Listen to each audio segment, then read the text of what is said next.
For January, we could get this exclusive interview with Queen Voice Viv. She doesn't only have an amazing and unique voice, she's also an actress, photographer, and producer. Know about her future projects and listen to her amazing voice. Not only this, also know and listen to her message for all dreamers around the world. Watch this exclusive interview with the amazing Voice Queen Viv.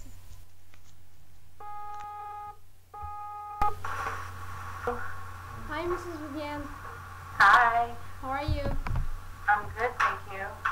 I really want to thank you for doing this interview with us and giving us a few minutes from your valuable time. My pleasure. Thank you for having me. Thank you so much. How did you discover your talent? Well, I was very young, maybe in my early 20s or late teens. I was always told that I had a nice voice and that I should do something with it. And shortly after, I took some courses at Columbia School of Broadcasting. And when I moved to Florida in the late 80s, I just kind of pursued it even more. You know, I got on the radio and I did some commercials for parties and things like that. So that's how it all started. Actually, that's amazing and very interesting. Thank you. I did a lot of telephone readings too. People wanted my voice on their phone, so, you know, for voice messages. Wow, that's awesome. So, when you were a teen, like when you were very young, did you have a certain dream? I really wanted to be an actress. That was my goal. And you know, after I realized that maybe that's not for me, but I really still want to be an actress. I really wish that I could be a voice for a major cartoon character, you know, animation. Wow. That would be awesome. So I'm pursuing that. So what did you exactly do when you were like a teen, when you were like 14 or 16 or something? What did you do to make your dream come true? How did you chase your dream? To get in the public's eye, I started modeling and doing some live, you know, events so that I could be discovered. Anything to be discovered, you know? Yeah. So modeling and singing sometimes. I realized I got too nervous when I sang live, so I thought acting was the best next thing to do. Yeah. I would do plays at school, you know, direct them, act in them, just anything. I'd look in the paper, in the classifieds to see if anybody was casting for anything, you know, just all sorts of things, anything that was available to me. So do you believe that having a dream in a young age, like when you were a teen and you had a dream, did that change your life? Did that make you different from another teen who's just living his life without a dream? I think so. I think it gave me focus, you know, to study those courses that would further my career and make me better, you know, so it really gave me focus. So we know that you also work as a film and video producer. How did you start that career? Because I wanted to be an actress so bad, when I moved to Florida, I decided to go to school, to the Art Institute, and I met my current partner, Adrian Allen, and he was studying video production. Together we joined Steady Image, and that's him walking back and forth. I was like, doesn't even know I'm doing this. He's this brilliant person, you know. He's very talented, gifted videographer, editor. So together we got into Steady Image. It's been 11 years, and we just developed our talent at being video producers. That's great. We wish you all luck. Thanks. So did you have any difficulties like trying to make your dream come true and to build this career? Did you have any difficulties? Well, money is always, you know, lack thereof anyways, always make things difficult in life, doesn't it? Especially in business. But aside from funds, Yeah, of um, course. just challenges and trying to convince people of your worth. I think that's what it is. And being down here in South Florida, it's not really, the people here aren't really used to the quality of work that we present and our talent, and so they don't really value it. So those are the stumbling blocks that we encounter. So you've worked in so many artistic fields, like working with your voice and also being a producer and all that kind of stuff. Which field did you most feel comfortable in and feel that this fits you and shows the real you? Well, I really like working out in the field on production, on like a shoot, a movie shoot or a live event shoot, where I can direct other people and pull out their talents. I really like interviewing artists as well, you know, just sitting with them like this, but, you know, in person and feeling what they're saying and pulling out of them what we need to know. That's exciting. Traveling. Yeah, very exciting. Yeah. Um, And I love voice work too. yeah, that's amazing. So it's very good to love what you do, I think. You must love what you do. You have to. So we've heard about the new movie that you're producing, Heart of Summer. Yeah. Would you like to tell us more about it? Sure, and you can see more at theheartofsummer.com. That's great. This is our first feature film that we just decided to do one year, early one year. It was in January. It was like the first of the year. And we pulled all our resources together. We had a great story. We had a friend that was a writer, so we asked him to look over the script or the story and make it into a screenplay. Yeah. And it's a love story and it's very touching. And we thought, you know, this is, because we're Caribbean people, we're from Jamaica, me, my partner, our other partners on this project, and most of the actors are Jamaican. And we thought, let's produce a movie that's positive. It's not about gunslinging and shooting. There's no violence. There's no cursing.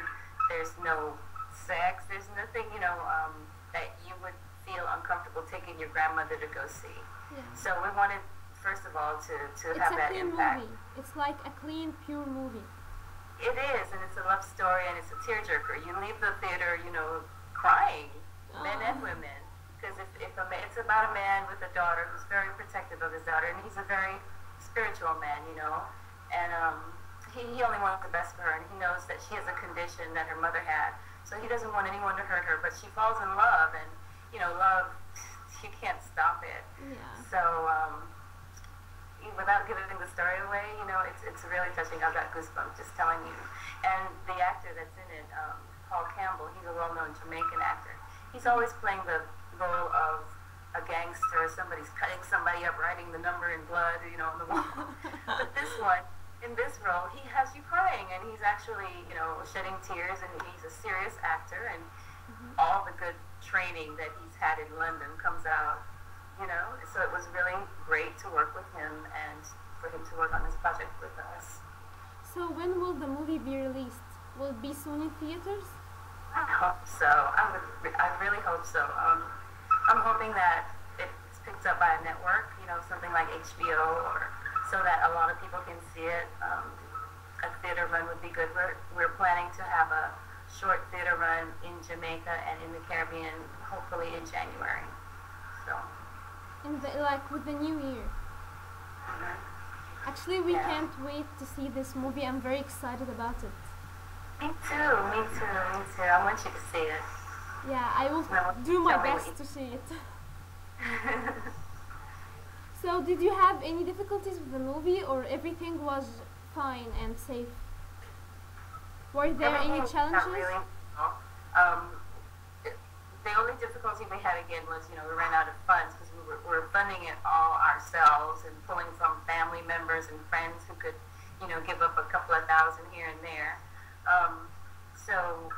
No difficulties really. Just we wanted to move forward now. You know, we want to take it to the masses. I think it's just because it was made with love. Like, we will feel that this will reach to us. Definitely. So what about the Jamaica Jazz and Blues? That's coming up in January. I'm the voice of the Jamaica Jazz and Blues Festival, so most of the ads that you hear or the videos that you see and you hear the narrative, that's me. Yeah. Coming up in January, at the end of January.